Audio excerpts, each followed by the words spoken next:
هذا العنوان ديال تثمين العمل المنزلي هو عنوان بالنسبه لي انا عنوان مستفز، يعني بكل ما تحمله الكلمه من معنى.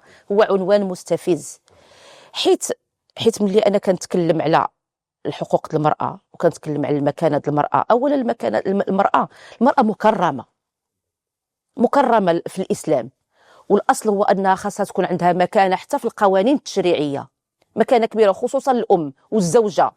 فلا يعقل انني غادي نجي في اطار العقد ديال الزواج وغادي نقول على ان تثمين العمل المنزلي ونجي ونبدا ندير في بعض المقترحات وبعض التوصيات ونقول على ان غادي نبداو نقتطعوا للرجل ونعطيو للمراه، ونقولوا على ان اذا فين هي هذه العلاقه ديال الموده والرحمه، وفين هي هذه العلاقه ديال التوافق والتكامل اللي المفروض انها تكون ما بين الزوجه والزوج. هذا من واحد الناحيه. من ناحيه اخرى واللي هي اصعب واللي هي كتضرب في الصميم ديال الاسره، وانه كيف يعقل، يعني ويسمحوا لي زعما النساء اللي كيدافعوا على هذا المنطق هذا، كيف يعقل على انني انا مراه في وسط داري وكنعتبرها المملكه ديالي وجي نتخلص بهذا المصطلح على داكشي اللي كندير داخل المنزل.